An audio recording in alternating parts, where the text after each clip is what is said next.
us. I am Iyori Folani. So let's talk food, and by that I mean food on a global scale. Tomorrow is World Food Day, and it's celebrated around the world on the 16th of October to commemorate the day in 1945 that the UN's Food and Agricultural Organization, birthed. They founded the founding of the UN Food and Agricultural Organization. Okay, so I have some experts here who, are concerned themselves with, issues like global hunger. Okay, thank you very much. I got my first guest here. That's Mr. Farouk Adetola. He's the COO, Chief Operating Officer, Food Click Support Initiative. Thank you very much, Farouk, for coming on. Yeah, it feels good to be here again. Indeed, indeed. Okay, and then we also have with us, thanks to technology, Afiz Olumide Garba. Mr. Afiz Garba is the founder of Voice of the Forums. Oh. Okay. Okay. He's here. He's going to join us. He's on Zoom, and that will happen in a few moments. So I'll be able to introduce him to you. But in the meantime, let me continue with Mr. Adetola, the COO of Food Click Support Initiative. Very interesting name, Food Click. A click of food. But the support initiative. Talk to me a bit about what Food Click Support Initiative, which is an NGO, what it is all about, and when and why you established it. All right, it started like a child's play, like fun. A group of guys, coming together to celebrate their birthday. And you know what happens after celebrating birthday? Friends and family will say, I did not eat this, I didn't get that. And these are people that are even capable of feeding themselves. So to avoid that story that touches the heart, we decided to, go to the less privileged, those people on the streets, and celebrated with them for the first time. Okay. And the fulfillment, we had after doing that, that was way back 2008/2009. And it now became an habit. And from then on, people started calling attention. We need food here. We need this here. And the reality dawned on us that there was need for us to at least, attend to people that need something like that in the society. Okay. So we registered, 2013 officially. And for the last 12 years or thereabout, we have been attending to major issues around hunger, from child hunger in secondary schools, primary schools, to widows also needing food, as well as older citizens in the society.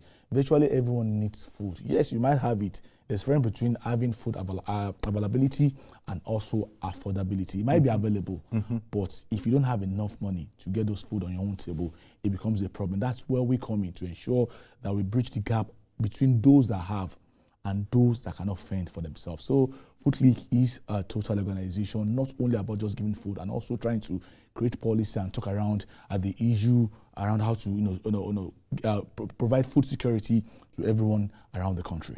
Well, for food security, that sounds that's a mammoth goal. Absolutely.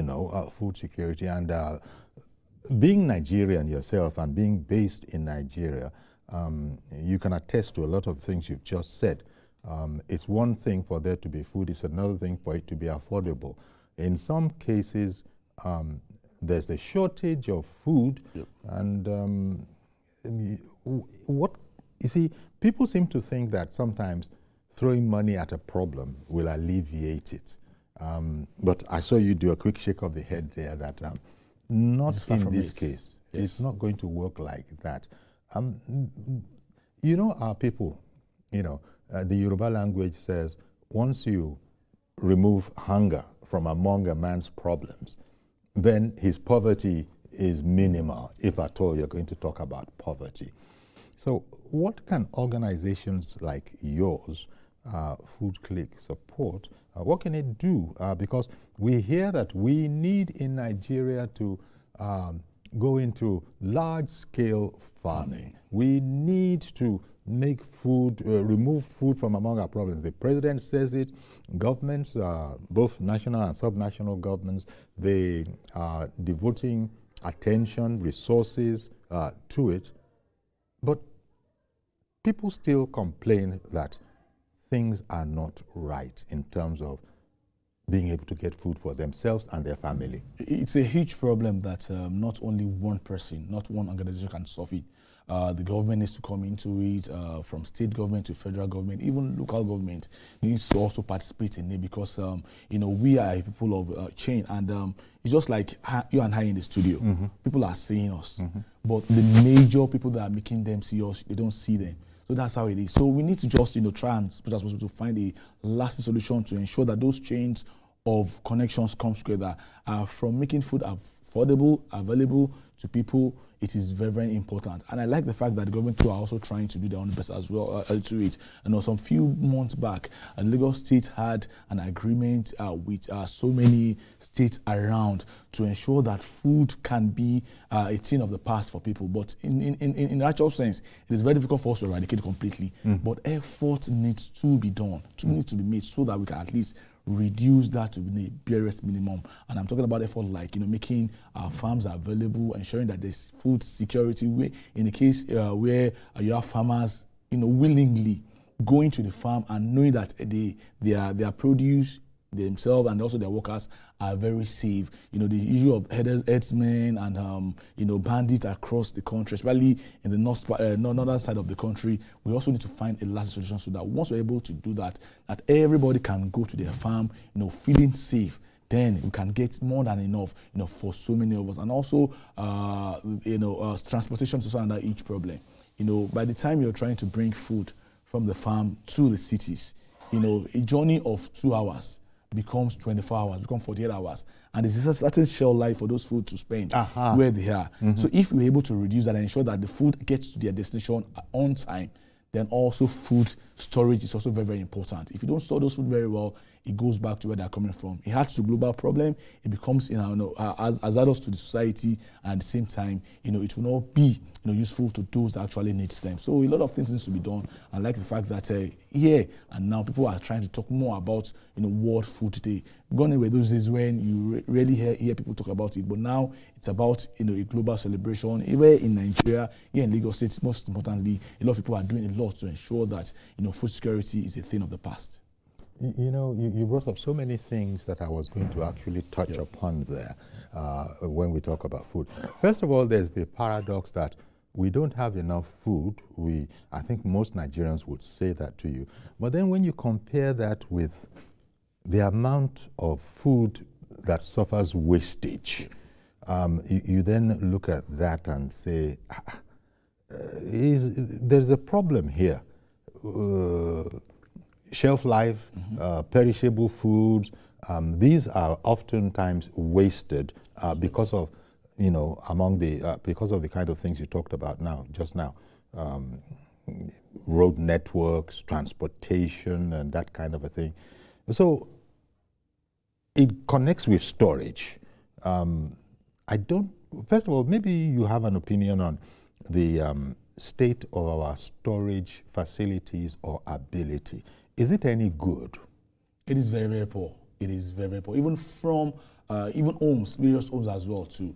You know, it's very easy for us to talk about food not being available. But what are the consequences? What are the reasons why those foods are not available? From the farm to those that are bringing it to the city, from the market women to those that are even buying it in their house. You know, a lot of factors come into being. And that is why it contributes to global warming. We talk about the weather now. We talk about drought. We talk about flood. These are the reasons why all these things happen together. That's why I said it's a chain, a long chain where everybody needs to be active. So if food are supposed to be taken, are supposed to be used by the end users, you know, are not used well, you know, those that are destroyed on the road, you know, they don't bring it to the city, they just pack it somewhere. That's already causing a lot of havoc to the society, as well as the market women. They want to sell, people cannot afford it. It's, you know, spend extra days, you know, with them, and they don't have adequate storage facility. That's also go into waste. So if you can reduce the amount of waste that happens,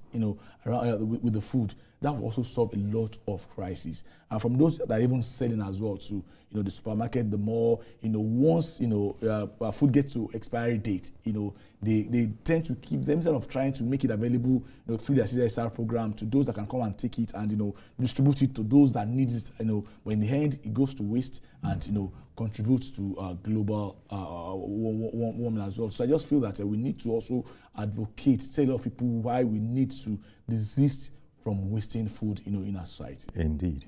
At the top of the program, I did say that Mr. Hafiz Garba would also be joining us, and I think they're still working on that, but also on this program, he is the founder of an organization called Voice of the Farmers. So I'd really like to, as soon as we can sort the technical issues out and put him on and, have him as well. So, but you were saying that it's poor in your estimation, that is, capabilities as far as food storage is concerned. But it is existent. Talk to me about the existence of it. In what areas are we doing for food storage that which we can do more for?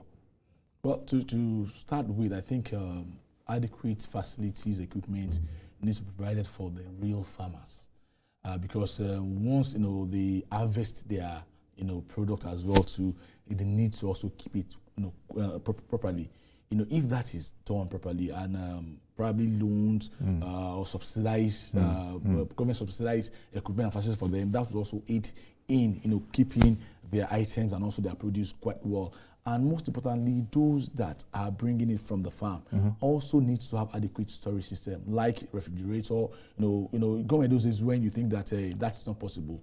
In saner climes, you see people moving from probably like 300 kilometers apart. They have adequate storage facility where those items will be fresh, nutritious. Because like we also mentioned, food might be available. Are those food nutritious? Are the right nutrients in there? By the time that you are traveling, bringing it down here, it reduces the nutrient, the value of those items as well. So all of those needs to be looked and also worked with. Also, supply of electricity is also very, very important, because food, needs to be stored in a very, very cool, cool place, and also in a very dry place. So if we can, advocate and also tell people how to do things properly. And I also feel that another big factor that is also affecting a lot of us is that, agricultural science back in the days used to be a thing that everybody comes to school, you have a project you're going to do, you have a day that you're going to, something around that. But now it's optional. In fact, it's even non-existent in some. I was going to say, is it still available? I feel that in our curriculum, it needs to be made compulsory for everybody to take the subject called agricultural science, and that can also improve a lot of people going into farming. People will talk, I'm a farmer. First thing that comes to their mind is an illiterate. But actually, a farmer shouldn't be an illiterate. It shouldn't be. But we need to let everybody know that we can all be farmer. I can be a farmer and also have a farm even within my own house, at the backyard, in front of my house. I can start producing small agricultural produce and start selling out for my immediate family as well. Something just changed along the line, because as we were growing up, I speak the Yoruba language, and it doesn't really matter whatever your language. They must have had an equivalent of agbeloba. Absolutely. And in Yoruba, that is to say, the farmer is king. I'm sure the Igbos, the Hausas, and everybody, they also have a variant of that, signifying the importance our people attached to farming. Big men of yore used to be largely farmers, and ironically enough, farmers of perishables, like there are known tomato farmers. So I don't know what the situation was then that made them successful, that we have now sort of run out of that steam. But there are also traditional ways of storage. Take yam, for instance. There's a traditional way yam is stored. Now, I don't know how long it can be stored for, and it doesn't, you can't use refrigerators and that kind of a thing, But take farming, because you can't take yam out of Nigeria. If you take yam out of Nigeria, so many things will collapse. not least of which in the southeast, the Yam Festival. It's a festival. It's a big one. And it's a big one. So, first of all, is yam still stored in that way? It is locally. It is, because that's the best way to store yam. It's about air circulating around them it, and making sure that there's adequate ventilation so that there's no decay in the yam. It's still being stored, but the biggest problem, like I've said, is part of insecurity. Most farmers cannot willingly go to the farm at any time they want to. So all of those crises are also affecting and rocking them. And beyond that as well, we understand that farmer needs support, going forward from government, from private sector, to ensure that all these things put together, helps the farmer to be able to be at their best, like subsidizing all the equipment. And also modern day farming is also a thing now. Technology, you can just be, in the comfort of your house and be monitoring everything that is going on in your farm. So we need to also ensure that our farmers are up to speed with modern day technology, how to do a lot of things without even stressing themselves out. But in the end, our food is very, very important. Without food, none of us can be here. That is why we try as much as possible at our own NGO to ensure that if the problem of food can be solved, like you have said, a lot of crisis, a lot of problem, is already taken away from us. That's why we need to be a team player as far as solving the hunger crisis is concerned. In fact, in the larger security conversation or insecurity conversation, one of the most telling aspects of the people suffering from it, of course, suffering deaths and injury and destruction of property is one, but also largely beyond the immediate loss of the farmer, the people themselves are impoverished. They can't get food. So you see, it's a very big conversation as you're talking about food and International Food Day tomorrow, which is a yearly one. In Nigeria, we have special problems. There are other, of course, there are issues in other places, but in Africa here, you can hardly afford that problem. Look, reforms everywhere. We're going to have to start paying more. We're going to have to start paying market value for things, or sustainable rates from electricity. You were talking about electricity. Yeah. I haven't thought you were going to talk about solar. The way we are, who can afford the electricity the way it's going now? If you don't know what you're doing, switch off one light as soon as you leave the room. It's gotten as bad as that. And our people that have been used to, but electricity is free now, Jordani, that kind of an attitude. Say it is government's light. Well, we're now being told that it's your light. Government doesn't have any need for light. It's your light. Government is doing it on our behalf, but now we have to, pay, a proper rate. You can't be taking, which was what we were doing for a long time. It was costing us what it was costing us. And people were getting it, and we're not really appreciating it. People used to just leave lights, on. Well, I think we are adjusting to the reality. Because, it's because that the things here, we take things for granted a lot in this country. And like I have said, and I will say it any day, anytime, that if we know the value of everything that the government is doing, because government cannot do it, I will tell you for free. If you don't participate, if you don't contribute, you cannot leave the whole problem here in the country on the government. Everybody needs to play their own part. That's why our Food Support Initiative is trying as much as possible to contribute to what we have at this point in time. Government policy is very, very important. Come to the table, tell us that if you do this, this is what you get. If you support, to ensure that food are not going, into waste. There's a way that they can do tasks, a bit tasks for you, for the real producers, for the market people, for those that are selling in the store. If you contribute to this, you get this, and that is why I still feel that in as much as we are talking about solar, electricity, there are a lot of things that the common man needs to understand. For instance, there is a supply, in a whole building. If you are not in your house, if you don't need it, why put it on? Let us always save. Force of habit. people have to sort of relearn these. So if there is tax on, as in normal tax, as in the way it's supposed to be, people will know the value of everything we are doing in this country. And at the same time, we'll get to have a better country, because once those things are done well, then everybody will get that kickback that we all deserve. But in the end, our food, like I've said, it is compulsory, it is important, and it's very, very important that everybody come to the table to contribute to it. Government are doing their best, they can't do it alone. NGOs are doing their best. I also feel that farmers are doing their best, but policymakers also need to come in and create policies that will shape the future of our food insecurity. But a lot of that is being done, is it not, by the federal government and also subnational governments?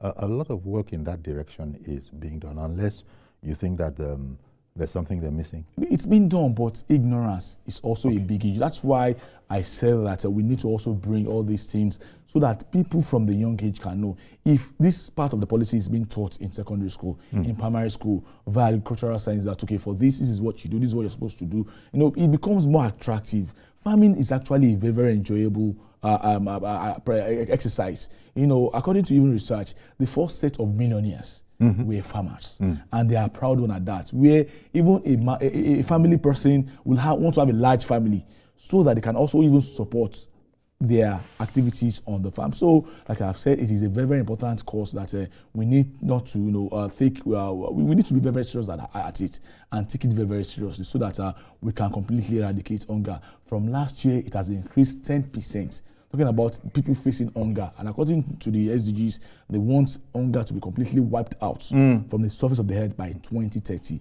If we cannot do that, at least let us ensure that we reduce it to the barest minimum by 2030. Okay. Good morning, Mr. George. Good morning, Uncle Yari. Thank you for calling. Good morning to the guest. Okay. Yes, Mr. Adetola. Uncle Yari, this subject matter about food, I had thought that with the additional bulky money that is going to governors, that governors will take more interest in agriculture. But I stand to be corrected. I'm seeing only 2 governors who are doing something in that regard. Kebbi State Governor and Niger State Governor. Governors are the ones that control land. Federal government can only offer supportive support to farmers. The governors themselves who own lands in the states are the ones that can promote agriculture better. I wonder why is it that they don't see it as a priority? I think we need to drive that idea into governors that they owe the populace the responsibility to invest more in agriculture now that they have a lot of money in their hands. I like what the Niger State Governor is doing. Okay. He's doing it big, and I know that within months or maybe a year from now, we'll begin to see the results of those big investments he's making. Other governors should emulate what is happening there. If you don't have land, I doubt if there's any governor that doesn't have land. Even Lagos that doesn't have much of land, they can do something in Ogun State and then get results. That's the way I'm seeing it. The governors need to be reminded. Okay, that indeed. They are the ones who should promote agriculture more than the federal government. And the people rely on them as the landlords. They are the ones that own the lands. They should help us, the people, to ensure that we have something to eat. Indeed. What the federal government is giving farmers, like the fertilizers and loans, that's the limit the federal government can do. Yes. But the state government can embark on farming itself. They will create employment. They have the land. They have all what it takes to do it. Why are they not doing it? Yeah. Thank you. Thank you very much for calling in. In fact, it's almost like a rhetorical question. Why are they not doing that which they now have been empowered to be able to do? But let me just quickly say that we now have Afiz Olumide Garuba, founder of Voice of Farmers, on our stream. So good morning, Mr. Garuba. Yes, good morning. Good morning this morning. Okay, thank you very much. We finally got you on. Founder Voice of Nigeria. I just found out, I found out what exactly Food Click Support Initiative is. So I'm going to ask you to voice of the farmers. Farmers have voice now. Yes, they do. So talk to me about voice of the farmers. When did you establish it, and tell me about it.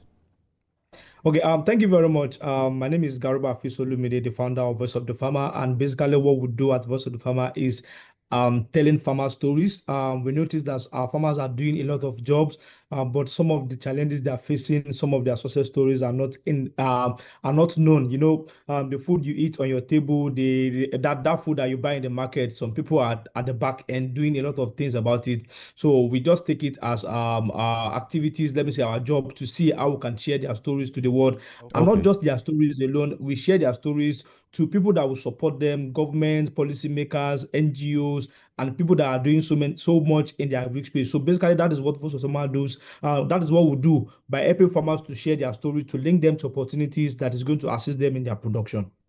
Okay, so that people have a better sense of what it takes to be a farmer, or what farmers are going through. Is it that kind of a thing? Exactly. You know that, yes, the food you are buying in the market is not just a lot of sweat go through it before you get that food on your table. I see. Okay. Back in studio here, a lot, as he says, people need to understand. We take these things for granted. Absolutely. You've seen some pictures that were being run there. That has gone to beef production. You saw, vegetable production, food production, and all of that. It's a heck of a lot that's going on, but I think, especially in Lagos, especially the very urban areas of Lagos, they just know that the food will be there. You go to the market, it will be there. It might be expensive, but I don't think they know the mechanics and logistics of producing food such that the housewife can now go and buy. That's the truth. I think Mr. Kudus said it the way it is, that a lot of people don't know what the farmers go You've through. introduced another name. Is it Mr. Garba that is Garba. Kudus?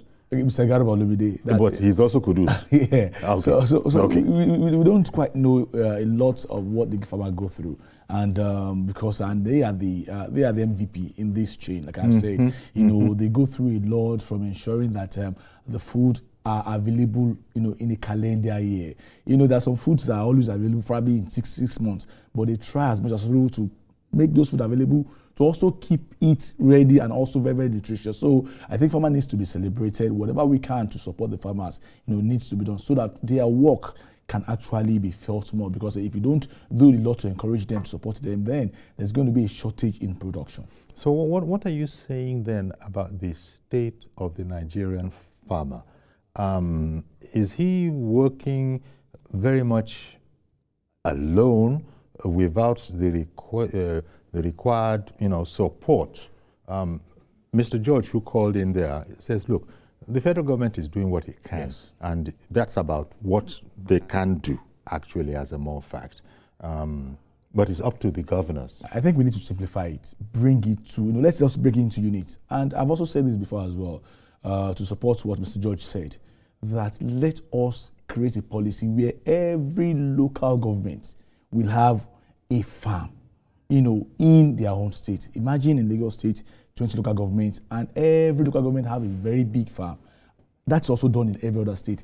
That simplifies the issue of farming. It creates more job for so many people. It contributes to the economic situation of the country. And I think that's one of the things that a lot of people are missing. But if local governments are, let them do this. Make sure that there is a farm in your local government and it is working, it is producing. Then I'm very sure that the problem Mr. George mentioned can be.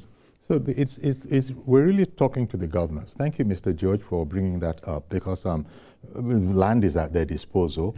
Yep. They have money they didn't used to have, thanks to the president, Bola Ahmed Tinubu, who has said local council autonomy. Yes. He's an advocate of it, and he has made sure that they get there where we were. But I'll tell you what, we'll take a break now. Do please stay with us. We'll be right back.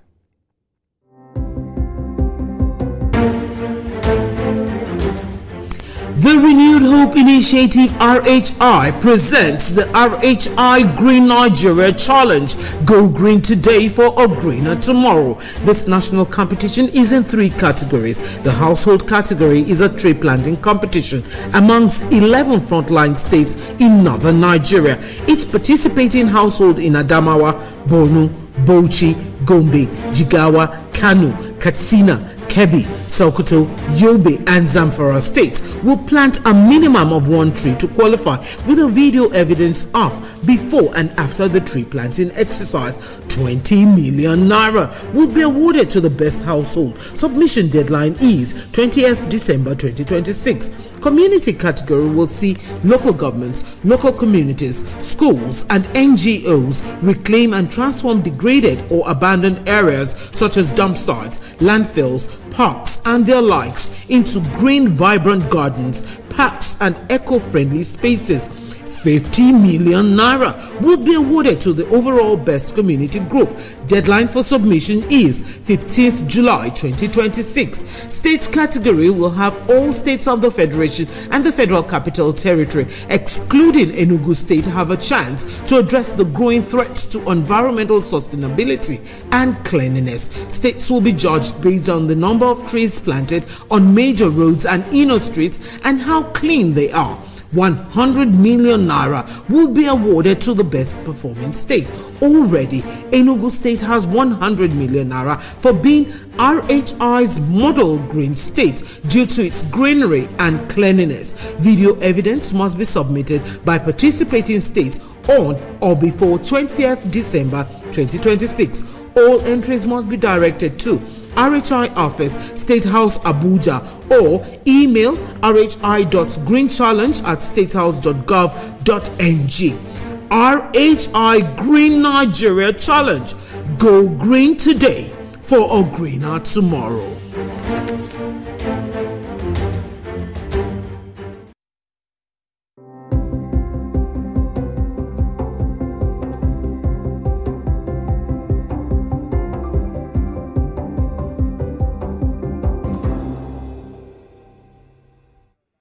Okay, welcome back, and we have Farouk Adetola, Chief Operating Officer of Food Click Support Initiative. We've been talking about, tomorrow being the 16th of October, and it also being a world, it's a food day.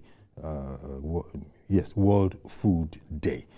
We have him in studio here, and we also have Afiz Olumide Garuba, who was, slip of tongue, mistakenly introduced as Kudus. He's actually Afiz. Kudus is someone else, and it's understandable. So, Afiz Olumide Garuba, founder, Voice of the Farmers. Maybe tell us a bit about what you observe are the special situations of the farmers, because you are their voice, so you have to know about their issues. What would you say are the primary issues? We just heard about seasonal crops, for instance.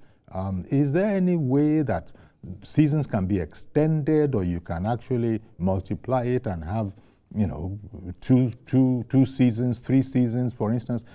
Tell us, what are the concerns of the farmers as far as you know?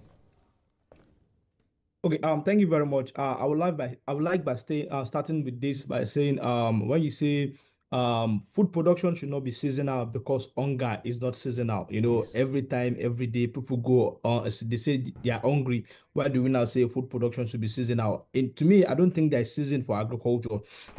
If you are a farmer, you definitely need to know that every time, every day, you should be farming. And that is where we are talking about climate smart agriculture.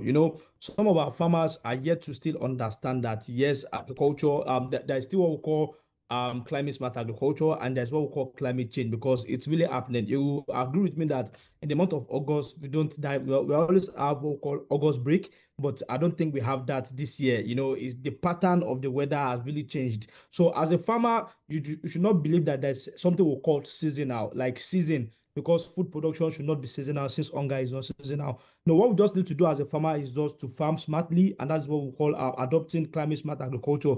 Now, going back to the first question you asked about the challenges that farmers are facing, let me say earlier this year, there was a program that was done in Lagos that they said, our smallholder farmers, are they financeable? I would say one of the challenges that our smallholder farmers are facing, because they contribute up to 70% into the food production of our country. They are the one that do a lot of things at the back end. They are doing a lot. Now they are now asked the question that, are they financeable? Now I would say one of the challenges that our smallholder farmers are facing at the moment is finance.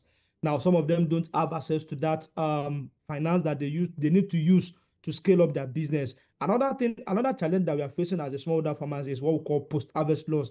I will tell you that we are producing a lot, but some of the food that we are producing are going into loss. Up to, let me say, 35 to 40% of those foods are going into losses. What are the things that we can do? This is where we need. Hello, can you hear me, sir? Yes, we can hear you very well.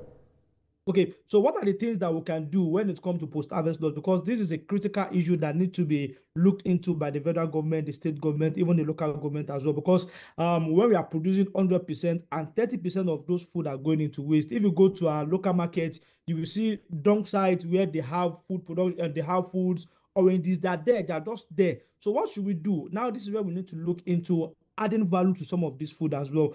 I will not say we are not producing. We are producing, but some of those things that we are producing are going into loss. Now, we need to look into what we call cold storage facility as well too. Now, some of these vegetables that we produce, some of them cannot stay longer if they are not maintaining a particular temperature.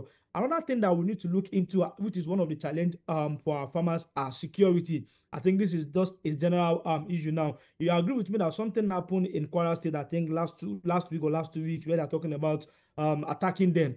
And we have farmers among these people. Now, they need to leave their community to another place. That means at that moment, they are going to halt or probably stop their farming production. Now, that is a challenge for them. Another challenge that I think, and I know because as a voice of the farmer, I know the challenges that our farmers are facing is logistics. Because moving the produce from the farm to the final consumer, they are going through a lot of things. Before you go from your farm to the market, the bad road, and some other things that will come in place. And we are even talking about the middlemen as well, which have a lot of role to play when it comes to inflation and prices. So the little that I can say at the moment is that we just need the government to help us to solve the issue of post-harvest loss, to also solve the issue of the mobility, that is logistics. Let them assist us. I want to acknowledge Lagos State government for what they just did lately. Produce for Lagos. When someone was the first person, I think the caller said something that it was KB State and national government. I would say Lagos State government are doing a lot of things, especially with with our Commissioner for Agriculture and Food System, that is Honorable Mbosala Olusoya. She's doing a lot. The governor is also doing a lot. They did a program called Produce for Lagos, where they launched up to 150 trucks that can transport the wet food and also the dry food as well. So the government are doing a lot, but we still want them to do more. Because if this is not being done, so many farmers will go out of the business and some of us will go hunger. Thank you. Okay, then. Dr. Drosimi is on the line. Apologies, Dr. Drosimi, for keeping you waiting a bit, but I did want that gentleman to land. Good morning to you, sir. Good morning. Good morning, Larry. Can you hear me? Yes, sir, we can. Good morning. Please go ahead. It is nice to have a World Food Day. Tomorrow. Have a proverb. They say when hunger is no longer a problem, then poverty has finished. Food is important, and government all over the world subsidize agriculture because of the importance of agriculture and food. That's right. That's right. You will recall that one of the importance of government, one of the role of government is welfare, security and welfare of the citizenry. And food is one of those welfare things. If people can get food, their problem is solved. And that's one of the biggest problems all over the world. But in Nigeria, our farmers are old. There is urgent need to replace the old farmers with young men. The reason being that we need to modernize our agriculture, make it sexier. I always use that word, so that young men can be attracted to farming. We need to modernize our livestock farming. That is why the federal government, under President Tinubu, has introduced Ministry of Livestock in Nigeria to be able to bring in the kind of cows that can yield more milk and yield more meat within a short time. In addition, we are forgetting about our plantation. Cocoa is making more money. You can make more money in cocoa than even in oil. We need to go back to our plantations where we can have our cocoa, our coffee, and our rubber back, and tell the young men to come and manage it. We can adopt the system, the tribal system that actually commercializes agriculture.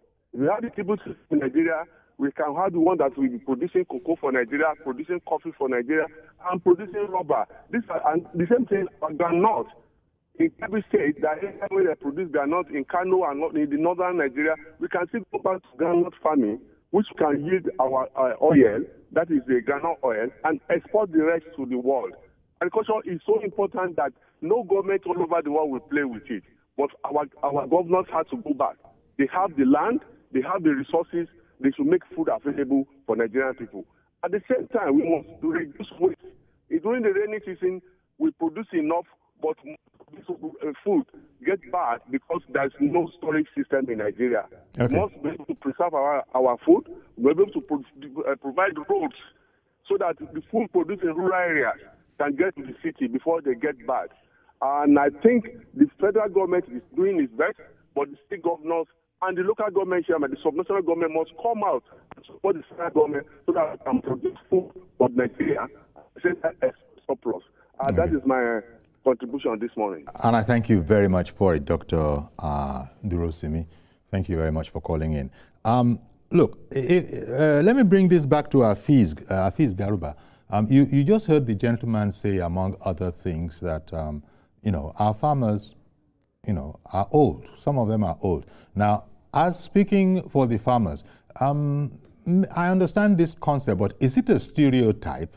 Are there no young people, middle-aged people going into farming? Even the farmers that are old. Back in the day, it used to be that children, the whole family, the young people would also, have a part in the farm operations. Has that gone altogether? Are farmers today truly all old? Thank you very much for that question, sir. I would say no, not all farmers at the moment are old. Now you agree with me that some of our farmers now, they are young people.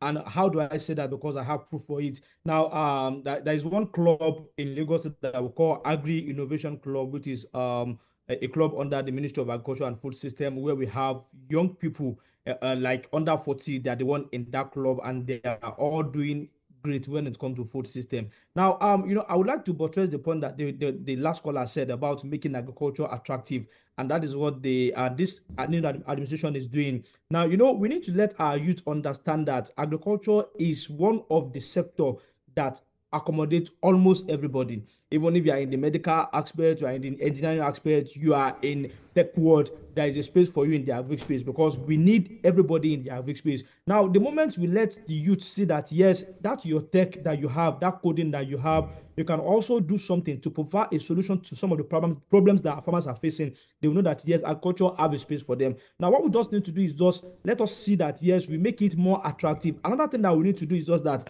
I'm trying to buttress the point that, yes, we have more youth in this space, but we still need more of them.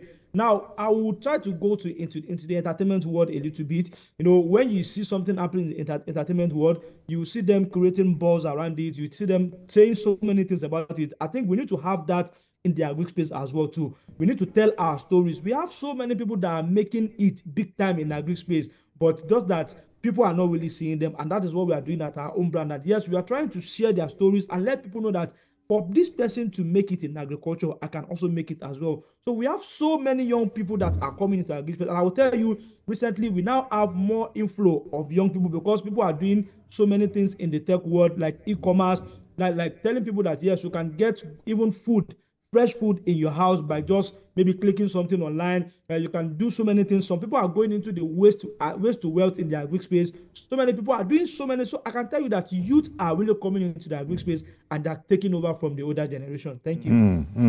Okay. What do you think about it, Farouk?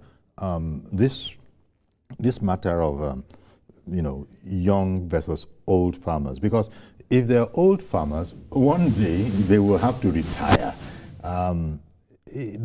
Does that mean that we don't have replacements? After all, in our commercial, in our corporate setups, as people are retiring, you also see that there are a lot of trainees entering into it, and one day the trainee will become a middle-level manager, senior manager, and maybe ultimately the apex of the pyramid. I think there are a lot of young farmers, across the country now. They call themselves corporate farmers, and they're doing a lot of work. Are they a lot or some? There are some, but I think because when you say a lot, it's improving. Okay. We need more, just like Afi said. Okay. We need quite more. And that is why a lot of work needs to be done around that. Make it more attractive, like last caller said, and make it a traditional, a cultural thing. Make it something that everybody will be very glad to participate in. I'm not a farmer, but at least I've always been very close to them because I also work in the food sector. So I think that we need to make it very attractive so that a lot of people can bring so many things to the table. You talked about tech in agriculture. It is something that is needed. If a lot of tech guys... We see that in other countries. We see that in videos that we see of farmers and farming in the U.S., for example. That's a very elaborate kind of a setup, a very big setup. But I hear there's someone else on the line. Yes? Mazi Okorafo. World Food Day tomorrow. Talk to us about farming.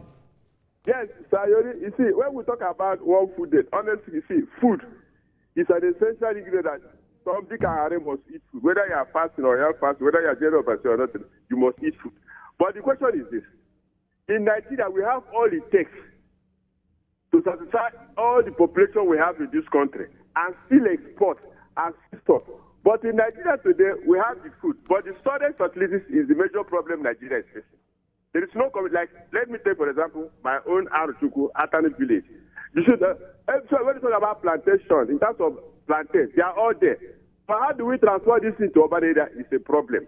Plantains, even some of them, the pets and animals just come down and be sold all those things at the expense of the owners of the farm. The major problem in Nigeria, and I will advise Nigerians, in as much as the federal government is bringing tractors to help us, the federal government also should try as much as possible with the President Tinubu's administration, see how they can establish fertilizer plant industry in all these 6 geopolitical zones, because 70% of Nigerian farming system now is based on what? Fertilizer. And we lack this issue of storage facilities. It's a major problem Nigeria is facing. Now tell me, now tomatoes is coming up. Before you talk about by December now, tomatoes is very scarce. A basket that they will tell you 48,000, 50,000. But now you can get basket 8,000, 10,000. Now no. But that is why storage facilities we need it. Everything we need it. Is it the yam we are talking about? Is it the maize? So that's why I think that let us concentrate on what we have here and develop it and make sure we make use of it 247 instead of depending on this genetics GMO product, which to me is not healthy because to me it's cancerous. To me, the way I see it, the way I assess it. Let's go to our own natural food. You ask ourselves, Sajori and our guests, you see them. Nigerians, our great-grandfathers, what were they eating? They were eating natural food. You see them look here, the kakaraka like Iroko tree.